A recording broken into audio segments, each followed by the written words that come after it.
تو اب سرکار صلی اللہ تعالی علیہ وآلہ وسلم نے اہل بیت کے بارے میں جو احکامات ارشاد فرمائے، جو فضائل اور وہ مناقب بیان کیے گئے، اس کی بڑی تفصیل ہے، اور صحابہ کرام علیہم رضوان کے جو تقسیم ہے وہ بہت سارے اعتبار سے ہے، واہ سبحان اللہ، اور ہر ایک گروہ کے بارے میں آقا صلی اللہ تعالی وسلم نے الگ الگ اقوال ارشاد فرمائے۔ اچھا، بعض وہ ہیں کہ جن کے بارے میں قرآن میں خاص کیٹیگری کو بیان کیا گیا، اچھا بعض وہ ہیں کہ جن کو احادیث کے اندر بیان کیا گیا۔ اب دیکھیں جیسے اہل بیت کی ایک یہ تقسیم ہے، اسی طرح ایک عمومی فضیلت ہے قرآن کے اندر جو تمام ہی صحابہ کے بارے میں ہے کہ اللہ تبارک و تعالیٰ نے سب کے ساتھ جو ہے وہ حسنہ کا وعدہ فرمایا۔ پھر اس میں ایک گروہ ہے عشرہ مبشرہ کا، اسی طرح شیخین کا جو لفظ ہے، سیدنا صدیق اکبر اور فاروق اعظم، ایک یہ کیٹیگری ہے۔ اسی طرح پنجتن کی بھی دو طرح سے تعبیر کی جاتی ہے، ایک آپ نے جو بیان کی اور دوسری سرکار صلی اللہ تعالی علیہ وسلم اور چاروں خلفائے راشدین۔ اسی طرح خلفائے راشدین ایک الگ گروہ ہے۔ اسی طرح اصحاب بدر کے الگ فضائل بیان کیے گئے۔ اچھا، ہجرت مدینہ سے قبل کے صحابہ اور بعد کے صحابہ، ان کی ایک الگ کیٹیگری ہے۔ بیت رضوان والے، ان کو الگ سے فضائل کے اندر شامل کیا گیا ہے۔ عشرہ مبشرہ یہ ایک الگ گروہ ہے۔ اسی طرح بہت ساری تقسیمات ہیں، اور یہ ہمیں پتہ چلتا ہے کہ ہمارے آقا صلی اللہ تعالی وسلم نے اپنے قرب میں رہنے والوں کو کیسا کیسا نوازا ہے۔ تو پیارے آقا کا قرب پاتے رہے اور انمول ہوتے چلے گئے، فضائل ملتے چلے گئے۔ اب وہ حدیث اپنے جب سنی تھی تو اختیارات مصطفیٰ دیکھیں نا صلی اللہ تعالی وسلم کے، جو آتا جائے دروازہ کھولو اور اسے جنت کی بشارت دے دو، جو آپ نے ماشاءاللہ بڑی پیاری حدیث پاک سنائی۔ تو یہ پورے سلسلے میں میرے میٹھے اسلامی بھائیوں آج نواں سلسلہ ہے، فرام دا ڈے ون۔ اگر ہم غور کریں کہ سیدنا ابوبکر صدیق رضی اللہ تعالیٰ عنہ کے فضائل سے ہم چلے تھے، خلفائے راشدین کے فضائل، پھر اس کے بعد ہم نے بقیہ عشرہ مبشرہ کے فضائل سنے، پھر ہم نے الحمدللہ خاتون جنت، ازواج مطہرات، حسنین کریمین کے فضائل سنے۔ یہ وہ مبارک ہستیاں ہیں، دیکھیں نا، امت کی کشتی اور ستارے، تذکرہ ہی ان لوگوں کا ہے جس کا امت کو سہارا ہے۔ میں نے عرض کیا تھا شروع میں کہ ہمیں ایک آسرا ضرور ہے، ایک دل کو دلاسا ملتا ہے، ہم گناہ گار صحیح، ہم خطا کار صحیح، مگر ہمیں صحابہ سے بھی پیار ہے، ہمیں اہل بیت سے بھی پیار ہے، اور انشاءاللہ دو جہاں میں اپنا بیڑا پار ہے۔ آپ بھی دل میں محبت ضرور رکھیں، مگر آج یہ بھی بات کریں گے کہ محبت کا تقاضا کیا فقط نیاز پکا لینا، ان کے نام کے جناب دارے لگا دینا یہی کافی ہے، یا محبت کچھ اور تقاضا بھی کرتی ہے؟ اس پر بھی انشاءاللہ مدنی پور حاصل کریں گے۔ آپ کی کالز سلسلے میں شامل کرتے ہیں۔ صلو علی الحبیب صلی اللہ تعالی علی محمد صلی اللہ علیہ وسلم۔ السلام علیکم۔ وعلیکم السلام ورحمۃ اللہ وبرکاتہ۔ میرا نام محمد عمران افضل ہے جی، اسٹوکن ٹرینٹ انگلینڈ سے بات کر رہا ہوں۔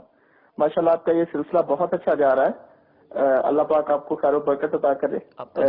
بہت اچھی اچھی باتیں آپ بتا رہے ہو، تو اگر آپ پلیز یہ ایک نعت ہے، اگر آپ اس کے چند اشعار سنا دیں، لب پھول دہن پھول۔ شکریہ جی، السلام علیکم۔ سر تاب قدم ہے تن سلطان زمن۔ یہ بھی اعلیٰ حضرت کا کمال ہے۔ دیکھیے دو طرح سے کمال ہوتا ہے کسی بھی صاحب فن کا، ایک ہے ایک ہی معنی کے لیے بہت سارے الفاظ کو استعمال کرنا جس کو مترادف کہا جاتا ہے، اور ایک ہے ایک ہی لفظ کو مختلف معنی کے اندر استعمال کرنا۔ اب جیسے گل والا کلام انہوں نے پڑھا تو لفظ گل کو کتنے معنوں کے اندر استعمال کیا گیا۔ اسی طرح جس کلام کی فرمائش آئی ہے، مطلب یہ ایسے اس کے آخر میں جو پھول ہے، پھول کو اعلیٰ حضرت رحمۃ اللہ تعالی علیہ نے مختلف معانی کے اندر جو ہے وہ استعمال کیا۔ اور جب یہ چیزیں دیکھتے ہیں تو امیر اہل سنت کا وہ قول یاد آتا ہے، فرماتے ہیں کہ مجھے تو ایسا لگتا ہے کہ امام اہل سنت اعلیٰ حضرت رحمۃ اللہ تعالی کی بارگاہ میں الفاظ دست بدستہ حاضری دیتے تھے کہ کاش ہمیں آپ کے کلام میں جگہ مل جائے تو ہماری خوش قسمتی ہوگی۔ شعراء جو ہے وہ ڈکشنریوں میں ڈھونڈا کرتے ہیں، یار یہ اس کا کوئی لفظ مل جائے، کوئی خوبصورت یہاں پر ایڈجسٹمنٹ ہو جائے، لیکن امام اہل سنت کے کلام کو دیکھتے ہیں تو یہ تصور بنتا ہے۔ میٹھے اور پیارے اسلامی بھائی، ہو سکتا ہے کہ آپ یہ سوچ رہے ہیں، اور واقعی جی تو میرا بھی یہ چاہتا ہے کہ جب یہ کلام پڑھیں تو ہم اس کی تشریح میں چلے جائیں، اعلیٰ حضرت کے اور فضائل اور کلام کی خوبصورتیاں بیان کریں، لیکن چونکہ ٹاپک ہمارا امت کی کشتی اور ستارے، مگر الحمدللہ ایک مہینے ہی کی بات ہے، اب ماہ رضا آیا چاہتا ہے۔ سفر المظفر میں انشاءاللہ خوب ذکر رضا کریں گے، اور اس میں اعلیٰ حضرت کے اشعار کی تشریح بھی، اعلیٰ حضرت کے کلام بھی سنیں گے خوب انشاءاللہ، اور اس پر اور زیادہ شروع ہیں۔ ہاں ہم سمجھ قریب پروموز بھی انشاءاللہ پروموز بھی چلنا شروع ہو جائیں گے۔ آج بھی آپ کو ہم ایک مدنی گلدستہ دکھانے جا رہے ہیں، روزانہ دکھاتے ہیں، آج بھی دکھائیں گے۔ اہل بیت اطہار سے اس کو خاص تعلق حاصل ہے، ابھی نہیں، تھوڑی دیر بعد انشاءاللہ۔ ایک اور کال دے دیجئے۔ تجسس السلام علیکم ورحمۃ اللہ وبرکاتہ۔ وعلیکم السلام ورحمۃ اللہ وبرکاتہ۔ عبد المحیط اتاری عرض کر رہا ہوں، ڈیفینس سے اسٹو سے. یہی لگتا ہے کیا سہانا میٹھے نبی کا روزہ. وہ مشتاق بھائی نے جو پڑھی، اگر وہ کے 2-4 شعر ابھی تو بڑی مہربانی ہوگی. السلام علیکم ورحمۃ اللہ وبرکاتہ. میٹھے نبی کا روزہ انشاءاللہ. اگلی کال دے دیں. میرا نام محمد عدنان اتاری ہے، میں باب المدینہ کراچی سے عرض کر رہا ہوں. حضور آپ کی بارگاہ میں عرض ہے کہ مجھے ایک کلام سنا دیجیے. صحابہ صحابہ ہمارے صحابہ. جزاک اللہ. السلام علیکم ورحمۃ اللہ وبرکاتہ. آپ ہی پیارے بھائی پورا سنا دیتے تو کیا بات تھی. ماشاءاللہ آپ کی آواز بھی بڑی پیاری ہے. اگلی کال دے دیجیے. السلام علیکم ورحمۃ اللہ وبرکاتہ. وعلیکم السلام ورحمۃ اللہ وبرکاتہ. میرا نام محمد عظیم اتاری ہے، میں مکہ معظمہ سے ہوں. میں رہنے والا ہند کا ہوں، مراد آباد کا. جی مجھے آپ کا پروگرام بہت اچھا لگ رہا ہے. امت کی چشتی اور ستارے. ماشاءاللہ. مکہ پاک میں آپ نے ہماری حوصلہ افزائی فرمائی. اللہ پاک آپ کو جزائے خیر دے.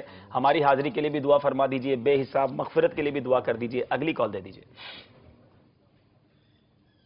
میں محمد رمضان عرب شریف سے عرض کر رہا ہوں. گزارش ہے حاجی صاحب، گزارش یہ ہے کہ حاجی صاحب میرے لیے خصوصی دعا فرمانا. تھوڑی مشکل ہے یا کمے کی، آپ کی دعا کا صدقہ، بابا جی کی کرم نوازی کا صدقہ انشاءاللہ رب العزت تھوڑی سی پریشانی کو دور فرمائے. اور مدنی چینل 24 گھنٹے میرے روم میں چلتا رہتا ہے. میں ادھر ایک کمپنی میں امام مسجد ہوں، مسجد میں امامت کراتا ہوں. تو روم میں نے ٹی وی لگایا ہوا ہے، 24 گھنٹے مدنی چینل چل رہا ہے. اپنے دوست بنگلہ دیش کے ہیں، ان کو ساتھ بیٹھا کے مدنی مذاکرہ سنتے ہیں. اور مدنی چینل کے جتنے بھی ایسے پروگرام ہیں ہم باقاعدگی سے سنتے ہیں. اللہ رب العزت دعوت اسلامی کو ترقی عطا فرمائے. خلق کائنات امیر اہل سنت کا سایہ ہم اہل سنت پر قیامت تک آپ کا سایہ ہمارے سروں پر قائم و دائم فرمائے. جزاک اللہ خیر. السلام علیکم ورحمۃ اللہ وبرکاتہ. ورحمۃ اللہ وبرکاتہ. اللہ تبارک و تعالیٰ کی بارگاہ میں اہل بیت اطہار کا وسیلہ ہے کہ مالک کریم ان کے وسیلے سے آپ کی اور جملہ تمام اسلامی بھائیوں کی ساری پریشانیوں کو دور فرمائے. ہم سب کو دنیا اور آخرت کی پریشانیوں سے محفوظ فرمائے. بڑے پریشان حال ہیں اسلامی بھائی، بڑی مشکلوں میں ہیں. اللہ تعالیٰ اس مبارک مہینے کے صدقے جو جس پریشانی میں ہے کرم فرمائے اور ان پریشانیوں کو دور فرمائے. کچھ کلاموں کی فرمائش آ گئی. آج ماشاءاللہ ہمارے ساتھ کافی سارے اسلامی بھائی ہمارے اسٹوڈیو میں بھی موجود ہیں اور مرحبا کہتے ہیں. مجھے بتایا گیا ہے کہ سردار آباد فیصل آباد سے بذریعہ ہوائی جہاز کافی سارے ہمارے تاجر اسلامی بھائی بارگاہ میرے سنت میں حاضری دینے آئے ہیں. آج پہنچے ماشاءاللہ. آپ کو عالمی مدنی مرکز میں مرحبا کہتے ہیں اور فیضان مدینہ میں انشاءاللہ امید ہے آپ وقت گزاریں گے، مدنی مذاکرے سے برکتیں حاصل کریں گے. دنیا بھر سے اسلامی بھائیوں کی آمد فیضان مدینہ میں رہتی ہے اور اب جو دن ہیں بڑے بالخصوص بہت زیادہ ہمارے پاس اسلامی بھائیوں کی آمد ہے کیونکہ میری معلومات کے مطابق کئی سارے سنی جامعات کے طلباء پہنچ چکے ہیں اور کئی آن دا وے ہیں ہزاروں کی تعداد میں. انشاءاللہ کل سے مدنی مذاکروں میں ناظرین بھی دیکھیں گے کہ یہ طلباء امیر اہل سنت کی بارگاہ میں حاضر ہو رہے ہیں، تاجران حاضر ہو چکے ہیں اور بھی بہت سارے اسلامی بھائی. اس وقت فیضان مدینہ میں ایک بہار کا سما ہے. کچھ آ رہے ہیں اور ہزاروں قافلے میں سفر کر قافلوں چکے کی ہیں. تو جو ریل پیل ہے وہ تو کل کی جو ماشاءاللہ خبر تھی ماشاءاللہ سن کے دل خوش ہو حیران ہو گئے. کلم کے ایک ڈویژن سے باب المدینہ کے ایک ڈویژن کی کارکردگی میں سن رہا تھا کہ ایک ڈویژن سے 1000 سے زیادہ اسلامی قافلے میں سفر کر چکے تھے. ایک ڈویژن سے ایک کابینہ سے 3000 سے زیادہ اسلامی قافلے میں سفر کر چکے تھے اور ہزاروں کی تعداد میں باب المدینہ نہ صرف بلکہ پورے پاکستان میں اسلامی مدنی قافلوں میں ہیں اور انشاءاللہ امید ہے بلکہ نہ صرف پاکستان بلکہ ہند میں اور ہر جگہ مدنی قافلوں کی بہاریں ہیں. جو مدنی قافلوں کے مسافر ہیں اللہ تعالیٰ ان سب کا سفر اپنی بارگاہ میں قبول فرمائے. جو نہیں کر سکے اب تک سفر انہیں بھی سفر کرنا چاہیے اور جو یہاں فیضان مدینہ دور دراز سے سفر کر کے آئے ہیں رب کریم ان کا سفر بھی اپنی بارگاہ میں قبول فرمائے. آئیے کچھ کلام سنتے ہیں. صلو علی الحبیب صلی اللہ تعالی علی محمد صلی اللہ علیہ وسلم.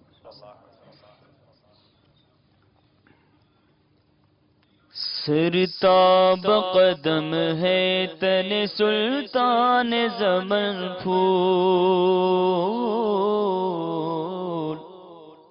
سرتاب قدم ہے تن سلطان زمن پھول، لب پھول دہن پھول ذقن پھول بدن پھول، لب پھول دہن پھول ذقن پھول بدن پھول، تنکا بھی ہمارے تو ہلائے نہیں ہلتا،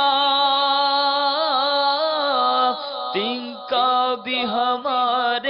تو ہلائے نہیں ہلتا، تنکا بھی ہمارے تو ہلائے نہیں ہلتا، تم چاہو تو ہو جائے ابھی کوہ محن پھول، تم چاہو تو ہو جائے ابھی کوہ محن پھول، واللہ جو مل جائے، واللہ جو مل جائے میرے گل کا پسینہ، واللہ جو مل جائے میرے گل کا پسینہ، واللہ جو مل جائے میرے گل کا پسینہ، مانگے نہ کبھی عطر نہ پھر چاہے دلہن پھول، مانگے نہ کبھی عطر نہ پھر چاہے دلہن پھول، اور کیا بات رضا اس چمنستان کرم کی،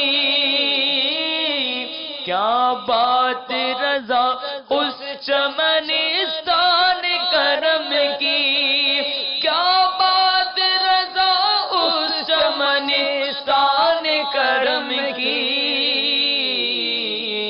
زہرا ہے کلی جس میں حسین اور حسن پھول، زہرا ہے کلی جس میں حسین اور حسن پھول۔ سبحان اللہ، کیا بات ہے، کیا بات رضا اس چمنستان کرم کی۔ اعلیٰ حضرت ایک خوبصورت باغ کا تذکرہ بھی کس پیارے انداز میں کر رہے ہیں کہ وہ کرم کا چمنستان ہے جہاں سے کرم کے چشمے پھوٹتے ہیں، اور زہرا بی بی فاطمہ خاتون جنت کا بڑا پیارا لقب ہے، آپ کو زہرا کہا جاتا اور اس کا مطلب بھی کلی ہے، زہرا ہے کلی۔ اور پھر حدیث پاک کی طرف کیا خوبصورت کمال ہے، امام حسنین کریمین کو پھول کہا، اب پھول اور کلی کو ملا کے چمنستان کرم کی بات کی، سبحان اللہ۔ بغیر آپ نہیں رہ سکے نا، میں کیسے رہ سکتا ہوں، اعلیٰ حضرت کے اتنے خوبصورت اشعار ہوں تو کچھ نہ کچھ اس پر برکتی لینے کے لیے عرض کر رہے ہوتے ہیں۔ سبحان اللہ، سبحان اللہ۔ کچھ فضائل اہل بیت اطہار کے، پیارے آقا علیہ الصلوۃ والسلام کی اتنی احادیث، سرکار دو عالم صلی اللہ علیہ وسلم نے ارشاد فرمایا، میں تم میں دو چیزیں چھوڑتا ہوں، جب تک تم انہیں نہ چھوڑو گے ہرگز گمراہ نہ ہوگے، ایک کتاب اللہ، ایک میری آل۔ سبحان اللہ، اب ذرا غور کریں کس قدر پریورٹی والی بات ہے، کس قدر بڑی بات ہے کہ کتاب اللہ کے بعد جس کا تذکرہ کیا وہ اپنی آل کا تذکرہ کیا۔ فضائل احادیث میں کیا فرماتے ہیں؟ سبحان اللہ۔ اہل بیت کرام جی، ان کی عظمت، ان کے فضائل وہ تو کتب احادیث کے اندر بھرے پڑے ہیں، مختلف قسم کے، بلکہ پورے پورے باب ان پر باندھے گئے ہیں۔ نبی کریم علیہ السلام کی ایک حدیث، اور یہ حدیث پاک ہمارے سلسلے کا ایک حصہ بھی ہے۔ واہ واہ واہ۔ اس حدیث کے راوی حضرت ابو ذر غفاری بھی ہیں، اور اس کے علاوہ حضرت عبداللہ بن زبیر سے بھی یہ روایت ہے، ابن عباس سے بھی ہے، حضرت ابو سعید خدری سے بھی ہے، کافی سارے صحابہ کرام علیہم رضوان اس حدیث کے راوی ہیں۔ حضرت ابو ذر غفاری آپ کہتے ہیں کہ سمعت النبی صلی اللہ علیہ وسلم یقول، کہ میں نے نبی کریم علیہ السلام کو فرماتے سنا کہ الا ان مثل اہل بیتی فیکم مثل سفینۃ نوح، فرمایا کہ میری اہل بیت کی مثال تم میں ایسی ہے جس طرح کے نوح علیہ السلام کی کشتی، من راکبہا نجا فمن تخلف عنہا ہلاکا، کہ جو اس پہ سوار ہو گیا وہ نجات پا گیا، اور جو پیچھے ہٹا رہا ہلاک ہو گیا۔ سبحان اللہ، سبحان اللہ۔ اب یہاں تک تو حدیث بڑی مشہور ہے، لیکن آگے ایک الفاظ حضرت ابو سعید خدری رضی اللہ تعالیٰ عنہ کی روایت کے وہ بڑے دلچسپ ہیں۔ اس میں الفاظ یہ ہیں کہ ارشاد فرمایا وَإِنَّمَا مَثَلُ أَهْلِ بَيْتِ مَثَلُ بَابِ حِتَّةٍ فِي بَنِي إِسْرَائِيلَ مَنْ دَخَلَهُ غُفِرَ لَهُ، ارشاد فرمایا کہ میری اہل بیت کی مثال وہ باب حتہ جو بنی اسرائیل کا تھا، کہ وہ بنی اسرائیل کو حکم ہوا کہ انہوں نے نافرمانی کی، اور نافرمانی کرنے کی بنیاد پر رب تعالیٰ کی بارگاہ میں توبہ کی، تو رب نے ارشاد فرمایا کہ تم باب حتہ کے اندر داخل ہو تو تمہاری مغفرت کر دی جائے گی۔ تو ارشاد فرمایا کہ میری اہل بیت کی مثال وہ باب حتہ کی طرح ہے کہ گویا کہ اہل بیت کرام کے ساتھ محبت کرو گے تو رب تعالیٰ تمہارے گناہوں کو مٹا دے گا۔ سبحان اللہ، سبحان اللہ، سبحان سبحان اللہ۔ اللہ۔ تو اہل بیت کرام کی محبت، یہ ان کی الفت، یہ انتہائی ضروری ہے۔ یہ کہا جا سکتا ہے کہ ہمارے ایمان کا تقاضا ہے، اگر اہل بیت اطہار کی محبت دل میں سبحان نہیں، اللہ۔ ایمان کی مضبوطی کے لیے ضروری ہے، کیونکہ جس طرح کے فرامین مصطفیٰ ملتے ہیں کہ اہل بیت اطہار سے محبت نہیں تو پھر تو ایمان ہی قابل نہیں ہو سکتا نا، کیونکہ یہ محبت بھی دراصل نبی پاک علیہ السلام کی محبت ہے۔ بے شک نبی کریم صلی اللہ علیہ وسلم کی باقاعدہ اس کے بارے میں حدیث شریف ہے۔ جی، آپ نے ارشاد فرمایا کہ احب اللہ لما یغذوکم بہ من نعمہ، کہ اللہ تبارک و تعالیٰ سے محبت اس لیے کرو کہ رب تعالیٰ جل جلالہ وہ تمہیں نعمتیں عطا فرما رہا ہے۔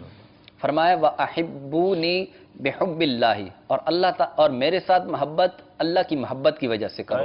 وَأَحِبُّوا أَهْلَ بَيْتِي لِحُبِّي، اور فرمایا کہ میری اہل بیت کے ساتھ محبت میری محبت کی وجہ سبحان سے۔ اللہ، سبحان اللہ۔ تو اب یقیناً پتہ چلا کہ جو اہل بیت کرام کی محبت ہے وہ نبی کریم علیہ السلام کی محبت کے لیے ایک زینہ ہے، اور یہ زینہ اگر طے ہوگا تو آگے سرکار کی محبت اور سرکار دو عالم صلی اللہ علیہ وسلم کی محبت یہ رب تعالیٰ کی محبت کی طرف لے کے جائے گی۔ سبحان اللہ۔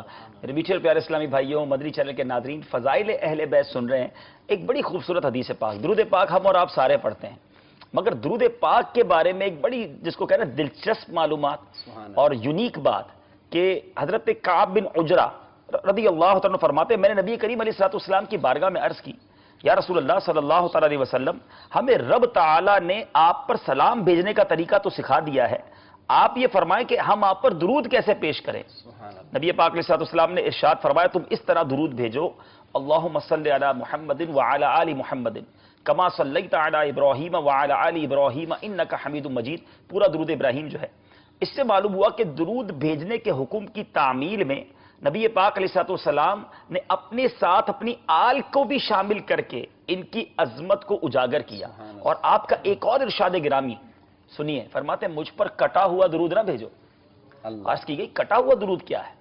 فرمایا صرف اللہم صلی علی محمد کہنا، تم یوں کہا کرو اللہم صلی علی محمد وعلی آل محمد۔ تو جب بھی درود بھیجیں کوشش کریں کہ نبی پاک علیہ السلام کی آل کو شامل کیا جائے۔ اب اس سے اندازہ ہوتا ہے کہ خود نبی پاک علیہ السلام کا اپنی آل سے محبت اور امت کی تعلیم کہ کس طرح امت جو ہے سرکار علیہ السلام کی آل سے محبت فرمائے۔ تو فضائل ہی فضائل ہیں۔ سیدنا سلمان فارسی رضی اللہ تعالیٰ کا تذکرہ ہوا، بڑے دلچسپ واقعات ہیں ان کی سیرت کے، کچھ اس بارے میں ارشاد فرمائیں۔ ماشاءاللہ ان کی سیرت تو بڑی ہی طویل ہے، چند واقعات عرض کروں گا، اور سب سے جو ایک طویل بھی ہے لیکن مختصر بیان کروں گا، دلچسپ بھی ہے، آپ کے ایمان لانے کا جو واقعہ ہے۔ آپ جو ہے وہ ایران اور فارس یہ جو علاقہ ہے، یعنی فارسی سے مراد ایران فارس کے تھے، یہ علاقہ جو ہے نا، اب کی تقسیم اور ہوگی، اس زمانے کی کچھ اور ہوگی، لیکن علاقہ یہی ہے۔ آپ اہل عرب میں سے نہیں تھے، ٹھیک ہے، آپ یہاں کے رہنے والے تھے، لیکن اللہ تبارک و تعالیٰ نے آپ کے دل میں حق کی تلاش اور جستجو ڈال دی تھی۔ اب بہت بڑے عالم تھے، یعنی قرآن سے جو پہلے کی انجیل اور تورات وغیرہ جو کتابیں تھیں ان کے بھی بہت بڑے عالم تھے۔ اچھا، آپ کے دل میں یہ تھی کہ میں نبی آخر الزمان صلی اللہ تعالی علیہ وآلہ وسلم کو تلاشوں اور ان پر بھی ایمان لانے کا سلسلہ ہو، تو آپ اس تلاش کے لیے لوگوں سے پوچھا کہ میں کیا کروں؟ تو کسی نے بتایا کہ روم کے علاقے کے اندر فلاں شخص جو ہے وہ بہت بڑا عالم ہے، آپ ان کے پاس چلے جائیں۔ یہاں سے ان کا سفر شروع ہوتا ہے، اپنا گھر بار، کاروبار، جو بھی خاندان تھا، جو بھی تھا یہاں پر سب چھوڑا اور حق کی تلاش میں اپنے گھر سے نکل پڑے، اکیلے نکل پڑے۔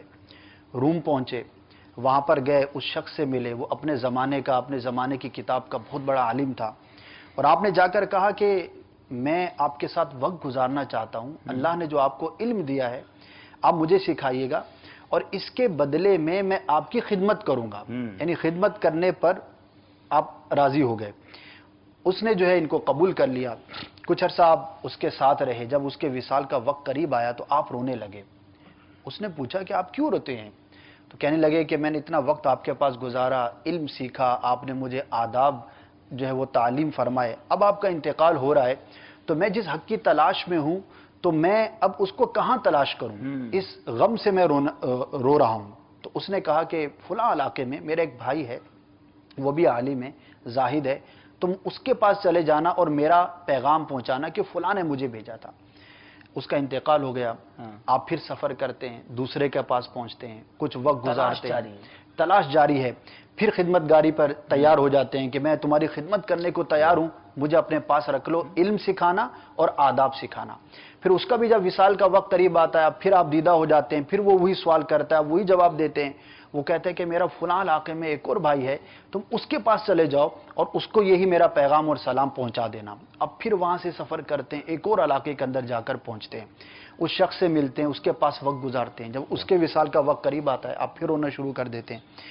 تو اب وہ یہ کہتا ہے کہ میں اپنے علاوہ کسی ایسے شخص کو تو نہیں جانتا کہ جس کی طرف میں آپ کو ریفر کروں، لیکن مجھے کتابوں میں جو میں نے نشانیاں پڑھی ہیں، انجیل میں، تورات میں، اور جو پرانی آسمانی کتابیں ہیں، اس سے جو میرا علم ہے وہ یہ کہتا ہے کہ ان قریب آخری نبی دنیا میں تشریف لانے والے ہیں یا لا چکے ہوں گے۔ اب تم ایسا کرو، فلاں علاقے میں چلے جاؤ، وہاں پر مکے کے تاجر آتے ہیں اپنا مال تجارت لے کر، ان سے پوچھتے رہنا کہ تمہارے علاقے کے اندر فلاں فلاں نشانی کا جو شخص ہے وہ آ چکا، کسی نے اعلان نبوت کیا یا نہیں، جب تمہیں خبر ملے تو تم چلے جانا۔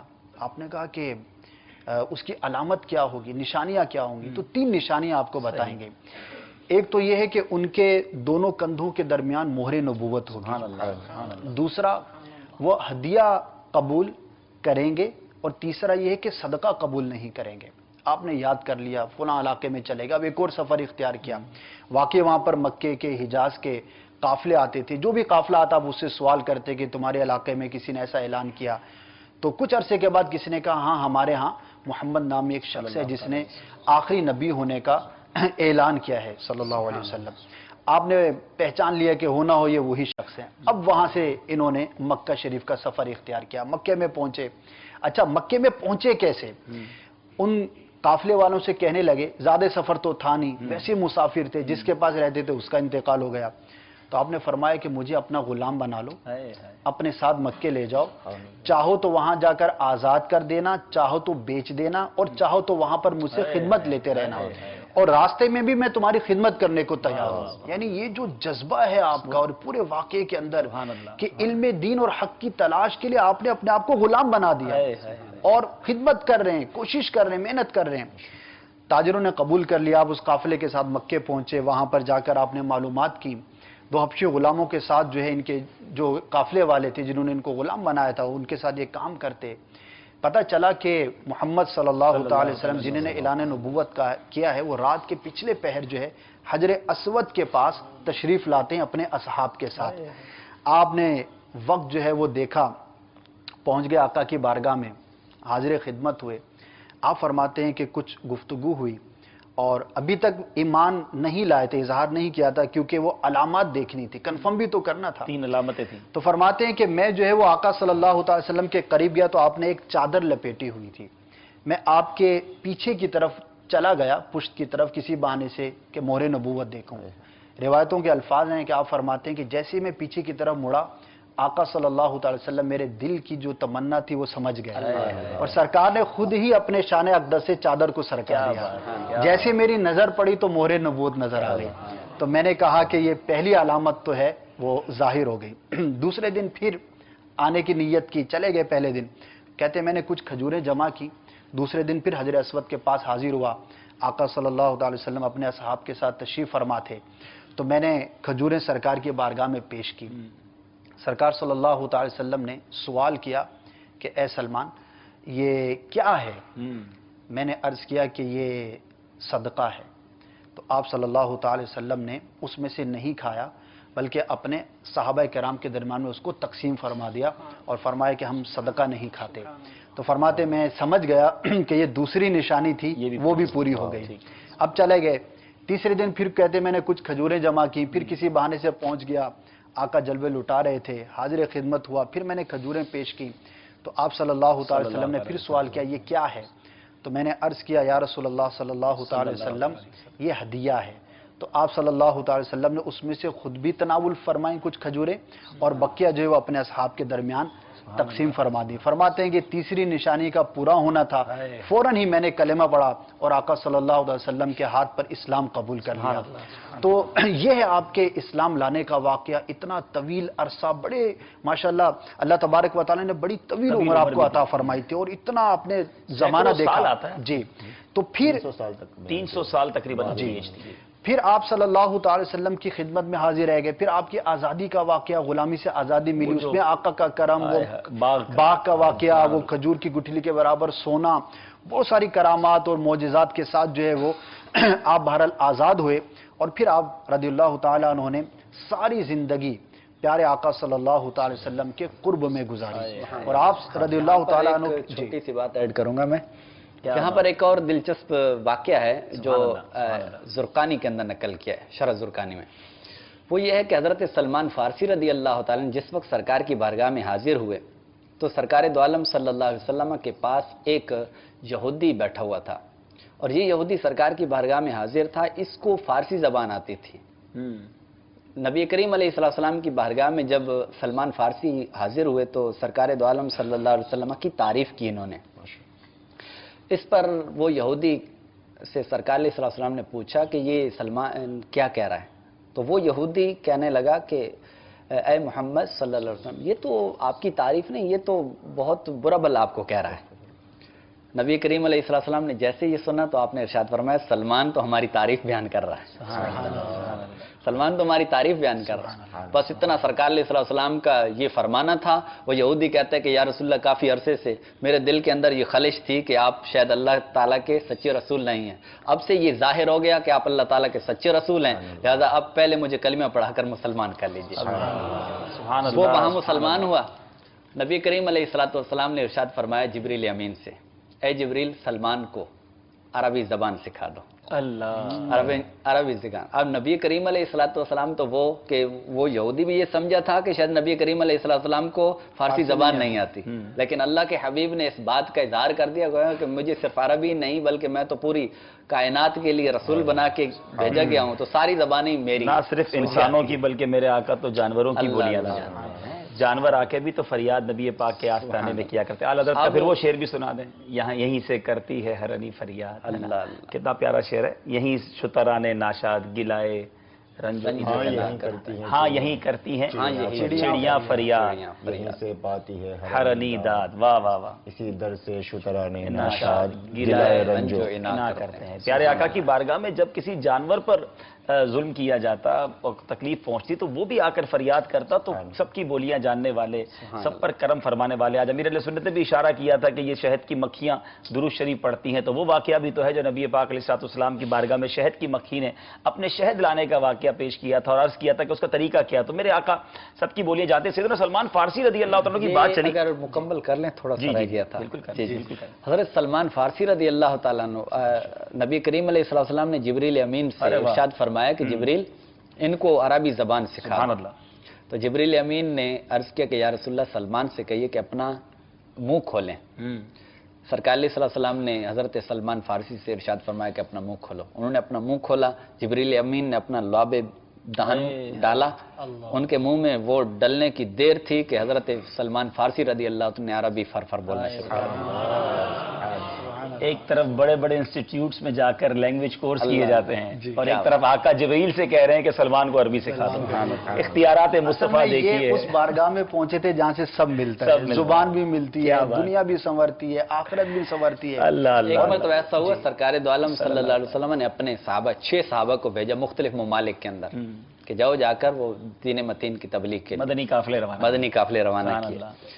تو صحابہ کرام علیہ رضوان کہتے ہیں ہمیں عربی ان کی زبان کا پتہ ہی نہیں تھا کہ کیا زبان ہے, لیکن جیسے ہی ہم علاقے کے قریب پہنچے تو ہم نے فر بولنا شروع کر دیا انہی کی زبان. بھیجا کس نے تھا؟ سبحان اللہ, سبحان اللہ. میرے سلمان فارسی رضی اللہ تعالیٰ عنہ آپ کے علم کی گواہی آقا صلی اللہ علیہ وسلم نے ارشاد فرمائی. یعنی آپ نے ایک صحابی کو کچھ ارشاد فرمایا, صحابی کے پاس تشریف لے کر گئے, آپس میں مکالمہ ہوا. انہوں نے گفتگو جو ہے وہ سرکار کی بارگاہ میں عرض کی کہ سلمان فارسی نے مجھے یہ کہا ہے.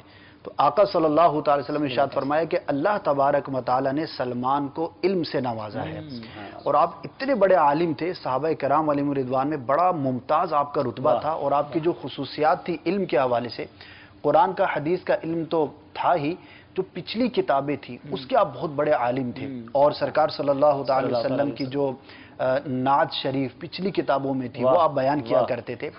اور ایک اور بڑا تاریخی آپ کی ذات کے حوالے سے واقعہ ہے کہ جب غزوہ خندق کا موقع ہوا اور بڑا شدید حملہ تھا، اس کو احزاب بھی کہا جاتا ہے کیونکہ عرب کے بہت بڑی تعداد میں قبیلے ایک ساتھ آ کر حملہ آور ہوئے تھے، اور بظاہر ڈیفینڈ کرنا وہاں پر بڑا دشوار نظر آ رہا تھا۔ تو سرکار صلی اللہ تعالی وسلم نے مشورہ طلب فرمایا، آپ کی جو عادت کریمہ تھی کہ کیسے لڑا جائے، مدینے سے باہر نکل کے لڑا جائے یا یہی رہ کے لڑا جائے، تو اس وقت سیدنا سلمان فارسی رضی اللہ تعالیٰ عنہ کا یہ مشورہ تھا کہ اے آقا، میں نے دیکھا ہے ہمارے فارس کے علاقوں میں یوں بھی اپنے علاقے کی حفاظت کی جاتی ہے، تو کیوں نہ ہم ایک طرف جو ہے وہ خندق کھودیں، بقیہ جغرافیہ اس کا بیان کیا جائے، ایک طرف پہاڑ تھا، یہ ان کا آئیڈیا جی، دوسری طرف جو وہ ہمارے جو حلیف قبیلے ہیں وہ ہیں۔ تو سیدنا سلمان فارسی رضی اللہ تعالی عنہ کے مشورے کو سرکار نے قبول فرمایا اور خندق کھودی گئی، اور اس کی نسبت سے اس جنگ کا نام ہی جنگ خندق پڑا۔ اچھا، یہ کافروں کے لیے بڑا اچھمبے والی بات، یہ بالکل شاکڈ ہو گئے کہ یہ کون سی حکمت عملی، یعنی یہ جنگی پہلی بار حکمت عملی یوں یوز کی گئی نبی پاک علیہ السلام کی بارگاہ میں جب یہ مشورہ آیا۔ اور پھر غزوہ خندق پر بات کی جائے تو کیسے کیسے معجزات وہاں جو ظہور ہوا، حضرت جابر رضی اللہ تعالیٰ کا واقعہ وہاں پر، وہ بکری کا واقعہ، پھر ان کے بچوں کا زندہ کر دینا، اور پھر وہ جو نبی پاک کی قوت کا اظہار کہ جو بڑی چٹان کسی سے نہ ٹوٹتی، اور نبی پاک علیہ السلام نے اس پر بھوک کا اظہار، وہ ساری چیزیں، بہت ساری باتیں، سبحان اللہ۔ آخر میں ان کی ایک بات عرض کر دوں میں، پھر انشاءاللہ اور بھی بہت سارے اہل بیت کا تذکرہ ہے۔ ان کی وفات کے وقت بعض صحابہ ان کے پاس عیادت کے لیے تشریف لے کر گئے، آپ بیمار تھے، تو آپ دیدہ تھے، رو رہے تھے، تو آنے والے نے پوچھا کہ اے سلمان، کیا دنیا کے چھوٹنے پر رو رہے ہو؟ حالانکہ تم تو اپنے آقا صلی اللہ علیہ وسلم سے عنقریب ملنے والے ہو۔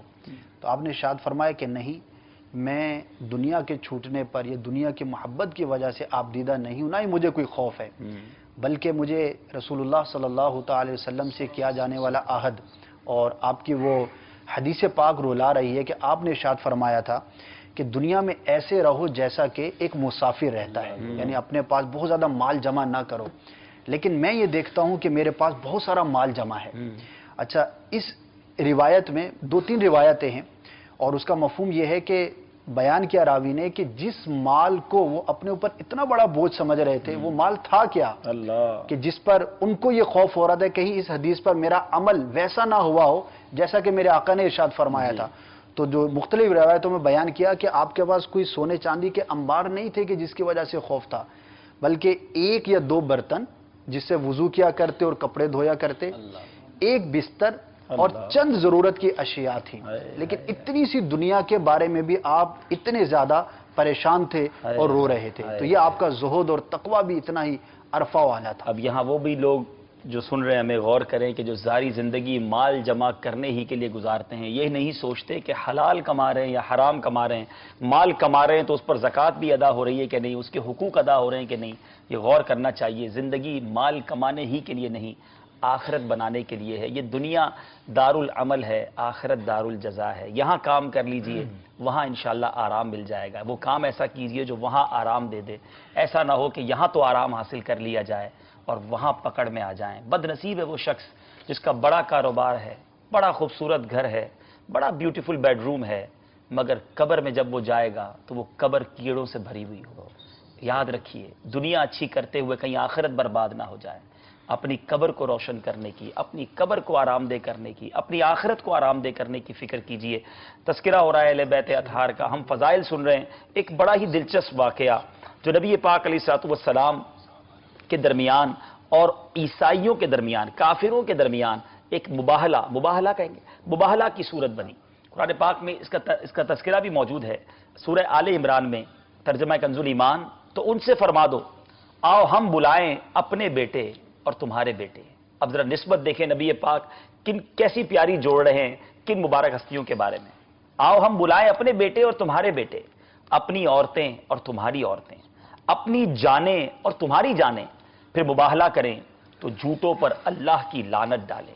یعنی یہ ایک طرح سے چیلنج ہوا کرتا تھا کہ آ کر آمنے سامنے آ جائیں اور اللہ کی بارگاہ میں یہ دعا ہو کہ جو جھوٹا ہے اس پر خدا کی لعنت ہو، جو سچا ہے وہ سرخرو ہو جائے گا، اور اس میں عموماً عذاب نازل ہو جایا کرتا کہ جو غلط ہوتا. اب جب اس آیت کا شان نزول کیا ہے کہ جب نجران کے عیسائی مناظرے میں لاجواب ہو کر جھگڑنے لگے تو نبی پاک علیہ السلام نے انہیں مباہلے کا چیلنج دے دیا، مباہلے کی دعوت دی، جس کا ذکر اس آیت میں ہے. اب 3 دن بعد عیسائی اپنے بڑے پادریوں کو ساتھ لے کر آئے، لیکن جب نبی پاک علیہ السلام کی بارگاہ کی طرف نظر پڑی تو پیارے آقا کی گود میں امام حسن اور امام حسین ہیں، اور امام حسین اور امام حسن آپ کا دست مبارک پکڑے ہوئے ہیں. خاتون جنت بی بی فاطمہ اور مولا علی کرم اللہ تعالی وجہ الکریم دونوں آپ کے پیچھے پیچھے ہیں، اور نبی پاک انہیں فرما رہے ہیں کہ جب میں دعا کروں تو تم نے آمین کہنا. اب ذرا منظر دیکھیں کہ نبی پاک حسنین کریمین خاتون جنت اور مولا علی کے ساتھ آ رہے ہیں، اور چیلنج یہ ہے کہ اب جھوٹوں پر لعنت کی جائے گی، اور پیارے آقا فرما رہے ہیں میں دعا کروں تم نے آمین کہنا ہے. اب جب یہ منظر دیکھ کر ان عیسائیوں کے جو سب سے بڑے پادری نے یہ منظر دیکھا تو وہ کیا کہتا ہے اپنے لوگوں سے، میں ایسے چہرے دیکھ رہا ہوں کہ اگر یہ لوگ دعا کریں تو اللہ تعالیٰ پہاڑ کو اس کی جگہ سے ہٹا دے گا. اگر اللہ سے یہ دعا کریں کہ یا اللہ اس پہاڑ کو ہٹا دے تو ان کی دعا قبول ہوگی. خدا کے لیے ان سے مباہلہ نہ کرنا ورنہ ہلاک ہو جاؤ گے، قیامت تک زمین پر کوئی عیسائی باقی نہ رہے گا. پس انہوں نے بارگاہ رسالت میں کیا عرض کی، اے ابو القاسم ہم آپ سے مباہلہ نہیں کرتے، آپ اپنے دین پر رہیں، ہمیں ہمارے دین پر چھوڑ دیں. پھر انہوں نے جزیہ دینے پر صلح کر لی. میرے آقا نے کیا فرمایا سوچئے، جب پیارے آقا علیہ السلام اپنی اس اپنی عطرت کو لے کر باہر آئے تھے، فرمایا خدا کی قسم اگر وہ مباہلہ کرتے تو سب بندر اور سور بن جاتے اور ان کا جنگل آگ سے بھڑک اٹھتا اور نجران کے چرند پرند تک ہلاک ہو جاتے. میرے پیارے اسلامی بھائیوں، اس واقعے میں جہاں اہل بیت اطہار کی بات پتہ چل رہی ہے وہاں یہ بھی پتہ چل رہا ہے کہ اللہ اور اس کے رسول کی باتوں پر اعتراض نہیں کیا جاتا، اسے تولا نہیں جاتا، اسے چیلنج نہیں کیا جاتا. بعض لوگ ہمارے یہاں بھی بات بات پہ حکمت لاجک تلاش کرنے لگ جاتے ہیں، یہ کیوں نہیں. ہم بندے ہیں، ہمارا کام ماننا ہے. اور اے میری میٹھے اور پیارے اسلامی بھائیوں، حسنین کریمین کے فضائل، اہل بیت کے فضائل، ابن سعد نے حضرت علی سے روایت کیا کہ مجھے آقا و مولا نے یہ خبر دی ہے کہ جنت میں پہلے میں، حضرت علی کہتے ہیں پہلے میں، حضرت فاطمہ اور حضرات حسنین کریمین داخل ہوں گے. تو میں نے، مولا علی کہتے ہیں میں نے عرض کی یا رسول اللہ ہم سے محبت کرنے والوں کا کیا حال ہوگا؟ فرمایا وہ تمہارے پیچھے آئیں گے. سبحان اللہ. واقعی ہم پنجتن کے غلام ہیں. اس گھرانے کا جب سے میں نوکر ہوا سب سے اچھی میری نوکری ہو گئی. اللہ تعالی ہمیں پنجتن پاک کی غلامی میں زندہ رکھے، ان کی غلامی میں ہی موت نصیب فرمائے. حضرت جعفر آپ کو تیار بھی کہا جاتا ہے، حضرت جعفر طیار رضی اللہ تعالیٰ عنہ، اور کیا خوبصورت ان کے بھی فضائل ہیں، کچھ اس بارے میں ارشاد فرمائیں. جی حضرت جعفر طیار رضی اللہ تعالیٰ عنہ قدیم الاسلام ہے، ابتدائی ایام میں ہی مسلمان ہو گئے تھے، اسلام قبول کیا تھا، اور روایتوں میں آیا کہ آپ 31ویں مسلمان تھے جو اسلام لائے، دائرہ اسلام میں شامل ہوئے. اور جب کفار مکہ نے ظلم و ستم برپا کیا مسلمانوں پر تو آپ حبشہ کی جانب ہجرت کر گئے. اور پھر جب میرے آقا صلی اللہ تعالی علیہ وآلہ وسلم نے مکہ مکرمہ سے مدینہ منورہ ہجرت فرمائی تو پھر حضرت جعفر طیار رضی اللہ تعالیٰ عنہ اور اپنے دیگر احباب کے ساتھ آپ بھی مدینہ منورہ ہجرت کر کے تشریف لے آئے. تو جب میرے آقا صلی اللہ تعالی وسلم غزوہ خیبر میں غزوہ خیبر کے بعد فتح حاصل کرنے کے بعد جب مال غنیمت مجاہدین میں تقسیم فرما رہے تھے تو اس وقت حضرت جعفر طیار رضی اللہ تعالیٰ عنہ اپنے احباب کے ساتھ حبشہ سے ہجرت کر کے مدینہ منورہ آقا کریم صلی اللہ علیہ وسلم کی بارگاہ میں حاضر ہوئے تو حضور اقدس صلی اللہ تعالی وسلم نے جوش محبت میں ان سے معانقہ فرمایا. آپ کے چچا زاد بھائی بھی تھے. جوش محبت میں ان سے معانقہ فرمایا اور ارشاد فرمایا کہ میں اس بات کا فیصلہ نہیں کر سکتا کہ جنگ خیبر کی فتح سے مجھے زیادہ خوشی ہوئی ہے یا آپ لوگوں کی آمد سے زیادہ خوشی ہوئی ہے. تو ماشاءاللہ یہ مولا علی کرم اللہ تعالیٰ وجہ الکریم کے بھائی بھی. جی بھائی تھے، بہت ہی جاں باز، بہت ہی بہادر تھے اور انتہائی خوبصورت اور وجیح بھی تھے. 8 ہجری میں جنگ موتا کے موقع پر آپ امیر لشکر تھے اور جو جنگ کا جو علم ہوتا ہے، جو جھنڈا ہوتا ہے وہ آپ ہی کے مبارک ہاتھوں میں تھا. تو جب کفار نے آپ پر حملہ کیا اور آپ کا دایاں بازو کاٹ دیا تو آپ نے اس علم کو گرنے نہ دیا بلکہ فوراً ہی اپنے بائیں ہاتھ سے اس کو تھام لیا. سبحان اللہ. اور جب کفار نے حملہ کر کے ان کے بائیں ہاتھ کو بھی کاٹ دیا تو آپ نے ان دونوں کٹے ہوئے بازوؤں سے اس جھنڈے کو تھام لیا. اور جب شہادت کے بعد حضرت ابن عمر رضی اللہ تعالیٰ عنہما فرماتے ہیں کہ جب دیکھا گیا تو آپ کے جسم پر 90 زخم تھے. شہادت کے بعد دیکھا گیا اور سارے زخم آپ کے سامنے کے حصے پر تھے. یعنی کفار کو یہ جرأت نہ ہوئی کہ وہ پیچھے سے آ کر آپ پر حملہ کرتا. آپ نے سامنے ہی سے کفار سے مقابلہ فرمایا. موتا کے مقام پر آج بھی آپ کا مزار شریف موجود ہے اور یہ اردن میں واقع ہے. اتنی عظیم ہستیاں ہیں جن کا ہم تذکرہ کرتے جا رہے ہیں. میں تو پنجتن کا غلام ہوں. پنجتن پاک کی برکتیں بیان ہو رہی تھیں تو ہمیں کچھ کلام سنا دیں. میں تو پنجتن کا غلام ہوں. میں تو پنجتن کا غلام ہوں. میں تو پنجتن کا غلام ہوں. میں مرید خیر الانام ہوں. میں مرید خیر الانام ہوں. میں تو پنجتن کا غلام ہوں. میں تو پنجتن کا غلام ہوں. مجھے عشق ہے تو علی سے ہے. مجھے عشق ہے تو حسین سے. مجھے عشق ہے تو حسن سے ہے. مجھے عشق ہے تو حسین سے.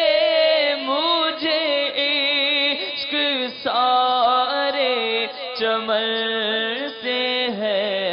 میں تو پنجتن کا غلام ہوں. میں تو پنجتن کا غلام ہوں. میں مرید خیر الانام ہوں. میں تو پنجتن کا غلام ہوں. سبحان اللہ. ترمذی شریف کی ایک بڑی پیاری روایت حضرت جعفر صادق حضرت امام جعفر طیار رضی اللہ تعالیٰ کے بارے میں کہ پیارے آقا علیہ السلام کا فرمان سیدنا ابو ہریرہ راوی ہیں کہ میں نے جعفر کو دیکھا کہ جنت میں فرشتوں کے ساتھ اڑ رہے ہیں. تو یہ جو بازوؤں کا کٹنا اور اس پر جو دو پر مل جانا. ایک بار نبی پاک علیہ السلام نے آپ کے بیٹے کو دیکھا عبداللہ بن جعفر. ارشاد فرمایا اے دو پروں والے یا دو بازوؤں والے کے بیٹے تم پر سلام. تو یعنی نبی پاک علیہ السلام جنت میں ان کا کیا حال ہوگا, اب ان کو پر عطا کیے جائیں گے, یہ بھی نبی پاک علیہ السلام جانتے. اور حضرت جعفر رضی اللہ تعالیٰ کی جہاں بات چلی ہے یہ ہم دیکھیں کنٹینیو آ رہے ہیں. عاجزی, انکساری, یہ اللہ والوں کا وصف. اور حضرت جعفر رضی اللہ تعالیٰ کے بارے میں آتا ہے کہ آپ کو مسکین لوگوں سے بڑی محبت تھی. آپ ان کے پاس بیٹھتے, ان سے گھل مل جاتے. اسی وجہ سے نبی پاک علیہ السلام نے آپ کی کنیت ابو المساکین رکھی ہوئی تھی. اب ذرا غور کیجئے, آل رسول ہیں, نبی پاک علیہ السلام کے چچا زاد بھائی حضرت مولا علی کرم اللہ تعالیٰ وجہ الکریم کے بھائی, اتنا بڑا مرتبہ اور مسکینوں کے ساتھ گھل مل جانا. آج ہمیں جناب تھوڑا سا منصب مل جائے, تھوڑا مال آ جائے, تھوڑا عہدہ مل جائے تو غریبوں کو تو منہ کوئی نہیں لگاتا. تو اے پنجتن پاک کے غلام کہلانے والوں, اے صحابہ اور اہل بیت کی محبت رکھنے والوں, تکبر کو قریب نہ آنے دیں. غریبوں کے ساتھ بیٹھیں, اٹھیں. اس سے انسان کو اپنی اوقات بھی یاد رہتی ہے. اور یہ غریب لوگوں سے جو محبت ہے نا, یہ نبی پاک علیہ السلام کی بھی تو ادا ہے نا. میرے آقا علیہ السلام اپنے غلاموں سے کتنا پیار فرماتے. میرے آقا اپنی سواری پر اپنے ساتھ غلاموں کو بٹھا لیا کرتے, ان کے ساتھ کھانا تناول فرماتے. آج ہمارا حال یہ ہے کہ ہمارے جو غریب رشتہ دار ہوں, نوکر چاکر ہوں, وہ الگ بیٹھیں گے اور جناب سیٹھ لوگ الگ بیٹھ کر کھانا کھائیں گے. ایسا نہیں ہونا چاہیے. مدنی قافلے میں جو بار بار سفر کا کہا جاتا ہے نا, اس کی ایک بڑی وجہ یہ ہے کہ کیا امیر, کیا غریب, کیا رنگ و نسل, کیا بولی, سارے مل کر ایک ہی دسترخوان پر کھانا کھا رہے ہیں, ایک ساتھ سفر کر رہے ہیں, جس کو کہتے ہیں کلف اترتا ہے. قافلے میں کلف بھی اترتا ہے. تو یہ ضروری ہے ہمارے لیے, ہمارا کلف اترنا چاہیے اور ہمیں یہ بھی تربیت لینی چاہیے. حج پر بھی تو جانا ہے نا انشاءاللہ. تو مینا عرفات میں کیا ہوتا ہے؟